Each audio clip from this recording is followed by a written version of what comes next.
What is up, everyone? Welcome to the Almost Grown Up podcast with Kamil and Azeem. If you're new here, be sure to hit that subscribe button, get involved in the comments, and smash that like button. It really helps us out. Hope you enjoy the episode. Peace. All right, here we go. 3, 2, 1.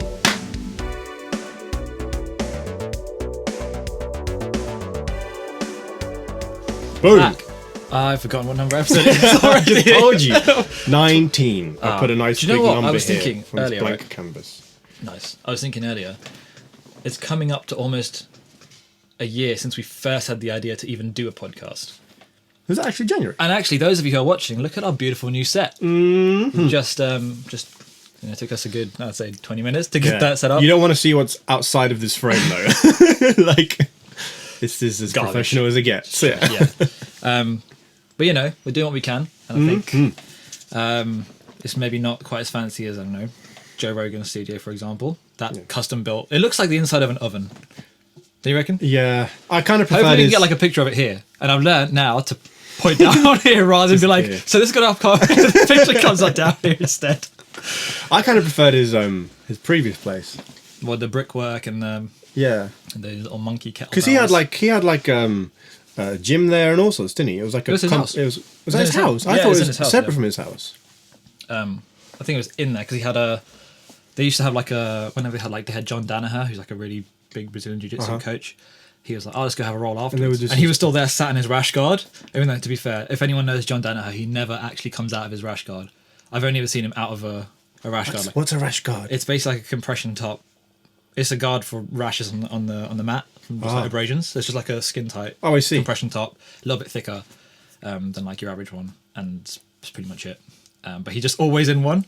Every interview, he's always in one. We're like, I'm ready. Do you ever just not jits? Jits.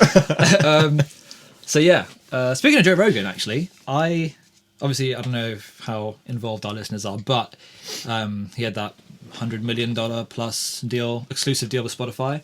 And this was like back in September, wasn't it? Yeah, so they were going to start migrating to Spotify from the 1st of December, and obviously because they've got the visual aspect on it, but there's no comment side of things. Yeah. So I've seen that he's been like struggling with having people migrate over because there's not as much involvement. I think a lot of people go to YouTube and they want to show it to their friends, or they have the visual aspect there, and you don't really think of Spotify as a visual platform. Well, because it's there as a secondary aspect, yeah. Because YouTube is more of a community-based platform. Exactly, right? Whereas But Spotify is just like, here's my personalized playlist of here's what I like, and here's stuff that's good. You can't get engaged. Yeah, there's no engagement, and also I saw that a lot of videos had been removed from the powerful JRE channel on YouTube, and that's the full podcast channel. That's exactly. So there's JRE clips as well, and I kind of looked into it a bit more, and then I saw this other podcast of a guy whose name I can't remember, but he said that he's friends with Joe Rogan, and he's seen that he's removed essentially 1.85 billion views from that account itself. Jeez. Imagine just having that many just to be like, yeah, go on. One day. See you later. On this video right here. Hope you like the clickbait title. So basically the title today is "This video will break YouTube." It's done. Don't hate us. Just appreciate. Just pay us. Well, they're not paying us. It's the ads. That might be on a t-shirt. It's all those non-existent ads. Merch coming soon. But yeah, so 1.85 billion views have been removed because he's taken those videos down to try and help push people towards the Spotify platform, just to that transition for his listenership. So I think, which at some point he would have had to have done anyways, because like there's going to be no easy transition. Like you're literally jumping from Google to Spotify.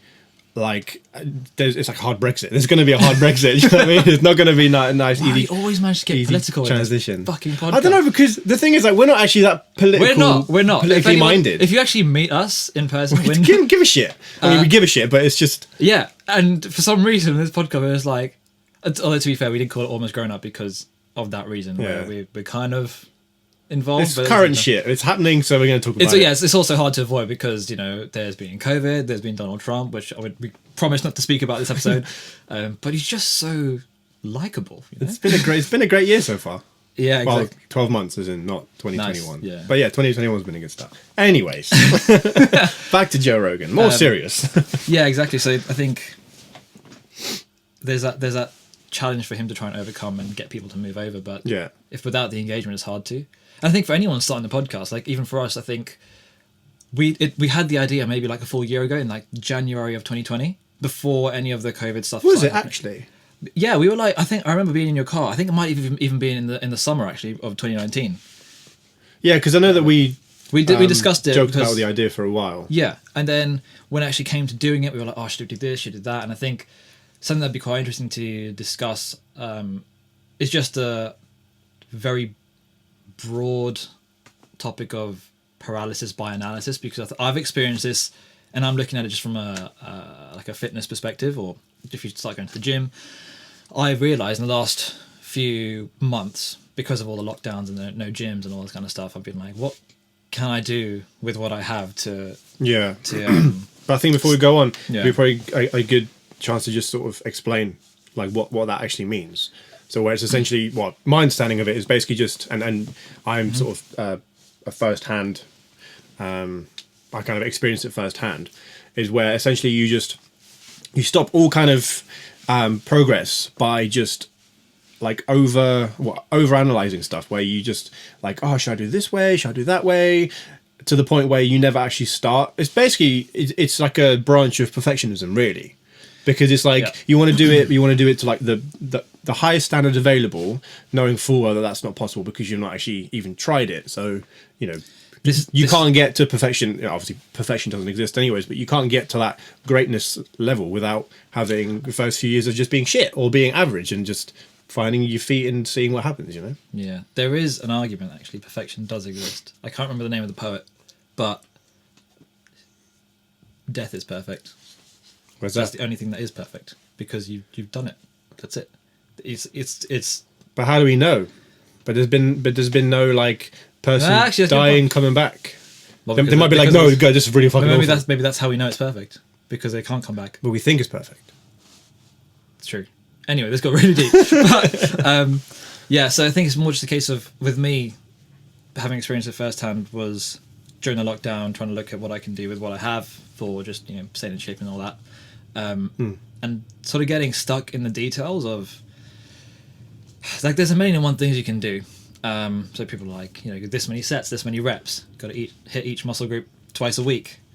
Eat this many calories, or eat this many calories, eat this much protein, carbs, fats, all that kind of stuff. And at the end of it, you're like, there's so much out here. Like, which one do I do? And you kind of end up not doing anything properly. Or you're just there like overwhelmed by what it is. And I think it took, even though we've been like enjoying training and stuff for like a few years now, I'm sort of like, why have I gotten to this point? Like, if that's me as an intermediate lifter, to be like, there's too much information for a beginner, just to go like, fuck it, just do something. Yeah, that's the most important thing. I think it's also just like, and it ties into us starting the podcast too. I guess like we did it about for quite some time, and then we ended up starting it during the lockdown. When we it took a pandemic for us to be like, you know what, let's do this. I just miss talking to my friend and then having these like stupid conversations. But so. I mean, there is a bit of an argument in that sometimes things aren't quite ready, or it's just not like the time for it. And I was like, you won't really know when it is a time for something, but I guess you just need that little push, like whatever it may be, like a pandemic or something, just to kind of make you go, it's now or never, really, where like we've got nothing else going on or anything else, you know? I think it's almost a case of, what have you got to lose from making a mistake? And this is something that when I was raised, and I think it comes a lot from like the way my dad is a massive perfectionist, to the point where and do you know what, it's not even just me. I think it's just the way that we're schooled, the way the education system is as well, where it's built and centered, at least when we were growing, I don't know what it's like now so much, but when it's centered around exams, there is a fear of failure that's instilled in you because you don't want to make a mistake. And that's where the perfectionist is instilled. And that culture stops you from going ahead and making mistakes and learning from it. Because if you look at entrepreneurs, they've just gone, do you know what? I'm just going to go and do it. They work for free. Yeah. just to get that experience and understand. They'll hit those. They're like a fucking, what's they called? Those Roomba things. They'll go bam, hit that wall, go the other way. Yeah. So they'll find a way. Yeah. And I think that's a mindset that comes. That's either instilled in you from your parents, and it has to be stronger than what's instilled through the education system. Because if you're taught to be afraid to make mistakes, you're never going to get very far.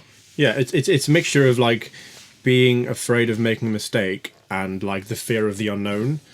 But they're two of the most kind of important things to overcome, I guess. Like there's a really good quote from David Bowie, actually, or Bowie, however you want to say it, where I actually saw Sam Carter post it on his Instagram, and I kind of watched it. And I'm not a big David Bowie fan. Like I just never really sort of I'm a big Sam Carter fan, though. Understood his music, but like I get him as a person and like sort of how he did everything, and how much of an inspiration he is to others. And he basically said the most important thing of being an artist, or I guess any professional, is always go beyond your comfort zone. And if you're always comfortable, or if you find yourself comfortable, then you will never reach kind of your full potential. You've always got to be that tiny little bit just over that limit where your feet are kind of quite touching the ground. That's where you'll kind of push yourself to the like to the greatest heights.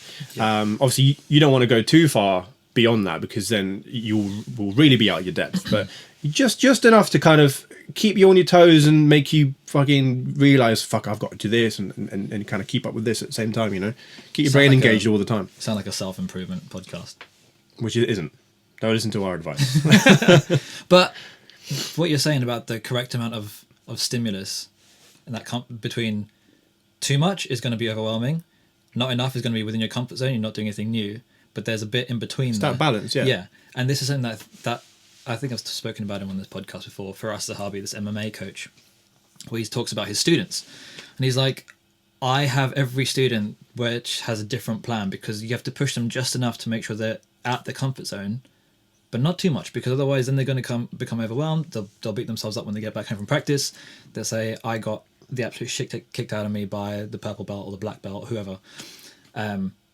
And now I'm demoralized, and I'm not going to come to training the next day with the same enthusiasm, with the same effort, any of that. That took me a while to realize myself, because being a teacher myself, or teaching drums, like sort of privately and in schools, when I first started out teaching, I went to my first sort of student, and I was kind of like very much just in that situation of like, oh, what do I do? And then give them? That was my like kind of out of the comfort zone sort of moment, and that was nice, because then I just had to be on the spot and really had to kind of think of stuff and plan ahead.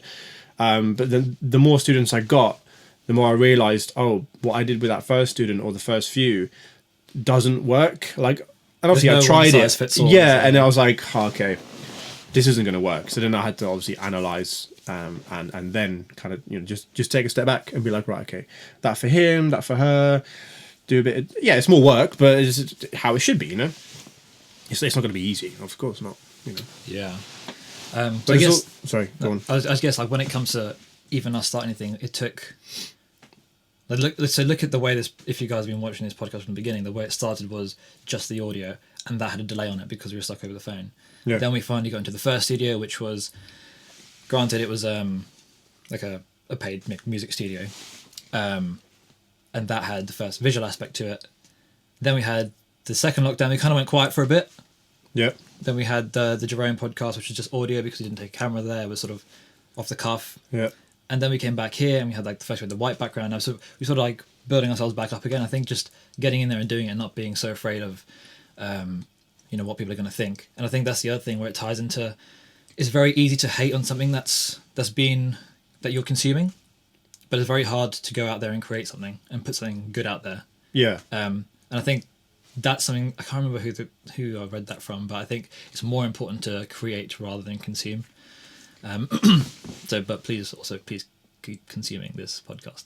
No, yeah. No, you've got Do you know what I mean, though? You've got to consume to a certain level to then obviously understand what's out there and but then have those influences. Yeah. If you don't consume, then you're just a blank canvas. But there's nothing wrong with consuming, but to consume and then judge right. what it is or what other people are putting out before you've done anything yourself. I think there's a negativity in that too. Just because essentially, Yeah. in not so many words, or in the common slang terms, which don't be a hater, basically. Because if you've not done anything, why are you saying anything? All that's doing is highlight. You don't really have a right to, because you've not experienced that. I think you have a right to. I just think it highlights your own insecurities because you're too afraid to do anything yourself. Yeah, no, hating and having constructive criticism are two different things. Like, if you just go, oh, Eating. no, Eating. hating. Oh, right.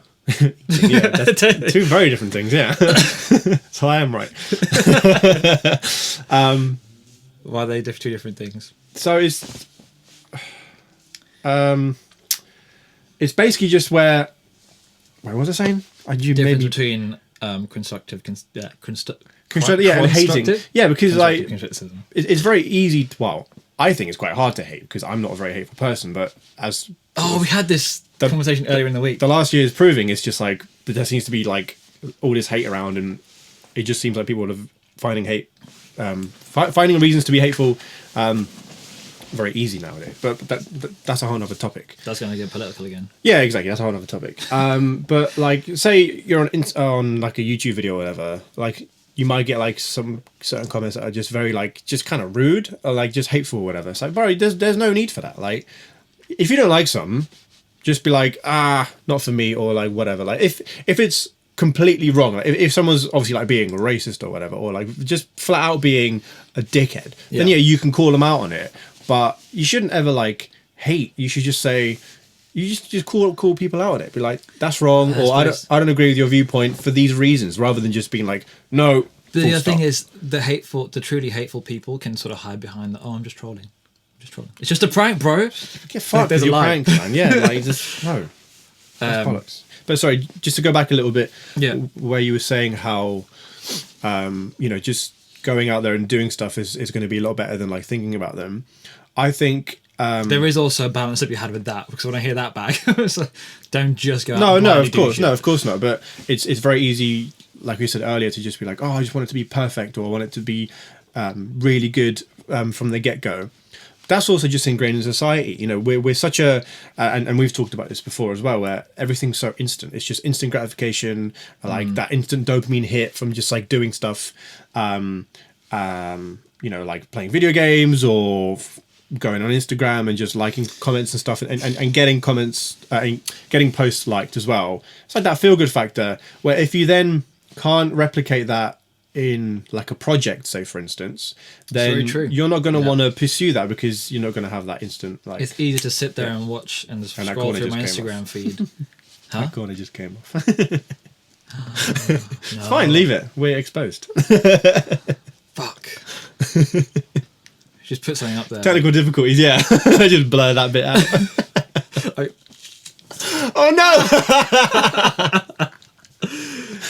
It's inevitable that this is all going to come down. You can pause it? We'll be back. And we're back. We didn't practice that either. Oh shit, I can hear creaking. We're good. We're still working out the kinks, yeah? for those just listening to us, watch the YouTube video. Basically, we had some set malfunctions. So we just had to take a little pause. So if there's a random cut in the audio, it's not you having a stroke. Don't worry about it. Do you start losing your hearing in a stroke? Is that I don't know. You do now. I've never experienced a stroke. Where were we? So talking about that instant gratification. Yeah, it's easy to sit there and scroll through your Instagram feed and not trying to. Like, this is the thing. So the set fell down, right? And we kind of we prefaced that at the beginning of the podcast. We were like, this could fall down. We were like, fuck it, just go for it. Because what's the worst? Like, you're never gonna learn. Like we learned that duct tape isn't the best situation for holding up. What's duct tape made of? It's not ducks. A joke doesn't work again. I have it off screen. We can't just. I tried. Fucking bring it back in. Like yeah, that's natural. We're not good actors. Like, I did drama GCSE and A level, and that's as far as I got. And I got me nowhere. Would you have been an actor? No, I had one audition actually. It was for a film that actually went into cinemas, but I was like, I kind of got this interview. Yeah, interview. When was this is back in, I think must have been year 11, and it was for a film called Eden Lake, which I don't think got very good reviews anyways, but Because you went in it, mate. Well, no, I went like to London for like the rehearsal, and I was like, yeah, this is sick. I got time off school as well to go and do this. And that was the main perk. And then, yeah, and they were like, oh, it's just a small indie film, whatever. And then I remember being at home, like just chilling, watching TV, back when I watched TV. And then a fucking advert came on for it. I was like, that's the film! I could have been something! I could have been famous. But no, turns out I haven't seen the film. I should probably watch it. Because I know like a couple of the scenes from where we had to like act them out. Yeah. There was like a bit where I had to like cut the dude's tongue out. So I'm there like with my minimal acting experience going, oh, what the fuck? The director's like, oh. Really? No, but like our group was shit. So like I was what, like 15? 14, 15? They were like, oh no, I must have been older if I was year 11. They were like these 15, these dudes. It was really funny because I was sat, it's a slight tangent. I was sat in this room, waiting to do like the kind of acting audition. But I'm sat talking to these dudes who were the same age as me, look just like me.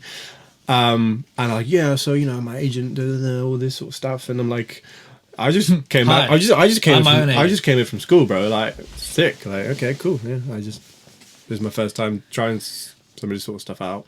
Yeah, and that was it. And then I don't actually know if any one of them got the part. I didn't kind of remember their faces that well. Yeah, assume not. But because the reason I was asking, good experience. Because if you'd, I'm trying to think, would that behaviour of just being like, fuck it, just go for it, still apply now to try and be an actor? I think so. I mean, I don't know, because it's like hard now with social media. It's changed everything. Where, oh my god, actors on social media. But it's all about your following. That's all it comes down to. Like if you have X amount of followers, that gives you a bit of a head start. That means like that 100,000 people might then go and watch the film, which then boosts an indie's rating, which then can get you on. But it's just more eyeballs on the screen, though, right? Or more guaranteed, quote unquote, eyeballs on the screen, which is essentially what. Well, how they make money. The whole reason them, exactly. Which I get, but it's like, oh, man, that's just not kind of how. I mean, here I am sort of saying, oh, it's not how it used to be, when I'm also saying, like, you know, what we talked about investing and stuff last time. Like, I'm looking at companies and like the ones I'm investing in, and they're the ones changing and changing stuff. So I'm almost like kind of hypocritical in that sense, because I'm saying, oh no, those that aren't changing are just being dinosaurs and going to be extinct, like that way of thinking. And then obviously I'm investing in companies like say Tesla or whatever, where they are disrupting industries, and those who are not changing are then going to be sort of stuck and kind of go bankrupt or whatever. So it's weird for me to say that, because I'm like, oh, I want it to be like how it was, you know, like music, like actually, you know, you made money from the releasing music. The problem music. is that because it's still a business at the end of it, people forget that just because it's an art, that it's going to be done in the purest form. Totally. Like art should be. But the problem is it's a music business, so it doesn't translate perfectly over. But no, art does exist, like in terms of, you know, free art and like that free expression and stuff, but you just won't get paid for it. You will have to have another way of making money. Like, you can do it, you know, but you just don't expect any return unless you pursue it in a business-minded fashion. You know, even like the bands I'm in, we have to market, we have to work on advertisements and all sorts of stuff. And granted, we're not good at it, but we do it. You know, we just again. There's another thing where you have to not be afraid to get your hands dirty and just be like, you know what, I think this is what's required of my project. Yeah. So I'm going to do it and not be afraid of it, even if like you never made a video edit, for example, right? But you're like, fuck it, it has to be done. You can't be like, oh, I need the first one to be perfect. No. We would have never released any of this video podcast otherwise. You take a few hours, well, more than a few hours, doing the first one, work out the kinks and see what works, see what doesn't, and then go, oh, I could have done this better. Already then, you're making improvements. So that by the second video, it's that many times better, because you've already had those ideas from experiencing what you did in the first edit. Yeah. Or whatever it is, you know, that applies. I think the other thing is that when you come to doing it, it's more about the. I feel like a lot of people, everything that we've said, everyone has probably thought of at the same at some point in their journey of whatever it is, of whatever project you are doing. I'm sure everyone has the same fears, same hang-ups, Yeah. and you've probably even caught yourself thinking it.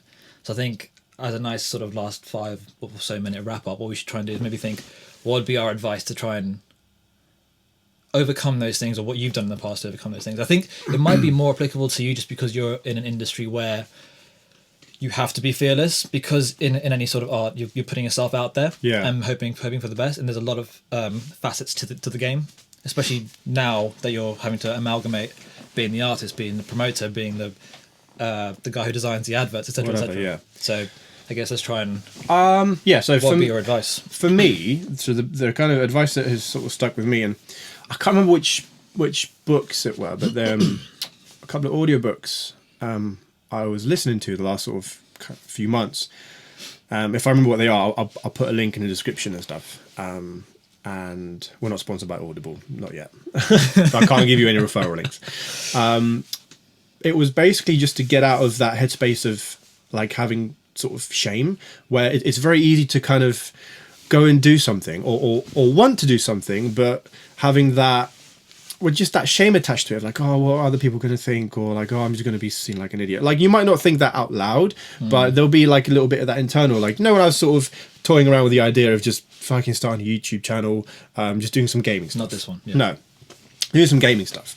And right from the beginning, I was kind of like, I was going to start recording some gameplay, and I was like, oh man, like what?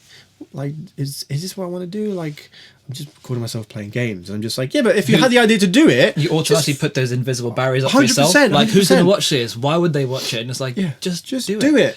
If In it's fact, good even enough, people will watch it. Even on this podcast, actually. So we had this guy called Brett. He actually used to be a YouTuber, I Brett. Yeah. So he used to manage the band that we were in.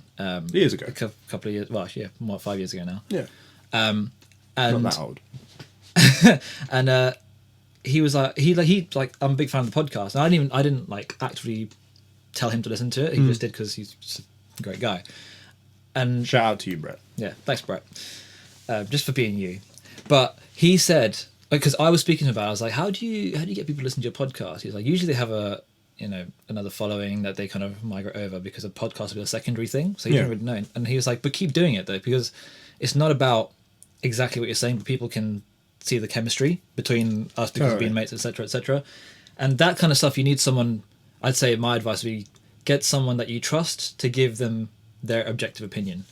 And I think having a circle of people whose opinion you do trust and you do value, who you know aren't just going to try and tear you down, and if they do, it'll be for like a productive purpose. Yeah, get their opinion on it. And that ties into what we talked about last week, where having a close group of mates where, like, they're not just going to be yes men or yes people, where you can then trust their opinions. You know, you can you can go to them for advice and without fear of judgment and stuff. And if they do judge you, then they're not your true mates. Yeah, but that's again another topic. That's one. That's what 2 bits of advice. I think the last one I'd say was, I watched this YouTube video on why stupid people think that they know a lot and intelligent people think they know very little. And I try and encapsulate this in the last couple of minutes, because I want to make sure we try and keep this within half an hour. I got one more, which I'll just quickly say at the end. But yeah, go for it. Essentially, when you're intelligent, you understand. Let's talk about a given field, right? You understand how much there is to know. So if you're intelligent, you'll know that there is, from where you are, what you know, there's up to here to learn. Let's say you're at 30%, there's 100% over there, right? You're aware that you've got those 70 percentage points to make up in terms of learning it, getting better at it, blah, blah, blah. The person who's just started, who's not very intelligent, thinks that all there is to know is about this much. So what they think is 100% is actually about 25% of what's of the field to learn. Sure. So they'll, in terms of ratio, they'll think, oh, I pretty much know everything. I can see where the end is. But by the time they get there, and they're more intelligent in that field, the proportion of what they know to what there is to know changes massively. And I think make sure you know everything you can about the field. So that preparation will give you that confidence to be like, I'm not afraid, and I'll be sat here talking about a topic, or I'll be starting a business, and I'll know that I'm prepared in that situation. I think feeling prepared is probably going to be the best thing to alleviate. And it's also the best feeling anxiety as well. There's nothing better than like over preparing, getting into a situation, and going, oh, I planned for this, or oh, I'm so glad I stayed up that extra hour to research this or whatever. Yeah, had the extra coffee. Yeah. So my last little thing is kind of, I guess, try to be as organized as you can. Which I'm fucking terrible at. I've gone into the sort of depths of, I mean, I'm kind of experimenting with it at the moment. I'll let you know how it works, of using my calendar. No. They're not very organized. He size all of them. Oh. But anyways. Strength of vibration. So like using my online calendar and just filling in stuff rather than like actual appointments, like, oh, I'm teaching here, I'm doing this here. Just be like, here's what I want to do. Yeah, like I'm going to block out these 3 hours to edit this podcast. And if I don't do it within that time, I've essentially missed that booking. So almost being more strict with yourself. Yeah, and being more strict, 100%. Yeah. But also don't be afraid to like say you're going to do something like on social media. I mean, obviously social media is kind of the trend. Just sort of say like, just tell someone that you're going to do it. I'm planning on doing this. Yeah. And if you almost when you do announce that, you get like just little accountable. Yeah, hold yourself accountable. Yeah, and naturally I think you'll get that little bit of spark to just go, fuck, I've got to do this now. And then that can be like that little nudge to get you started. It might not work, but it's always worth a shot. Give it a go. That was good. Yeah. With a half hour. Pretty much half an hour. Yeah, minus, little. I think I'm trying to hold you accountable and always try and get you to commit to doing a workout with me, which we're about to go do now. Another one. Gains, baby. Guns of steel. Thank you guys for listening. Yes. Remember to like, subscribe, comment, let us know what you think. If you have any other sort of motivational videos that you want to share with us, I can hear the set going, so I'm going to finish up. Yeah. Thanks for listening. Catch you guys later. Bye. Peace.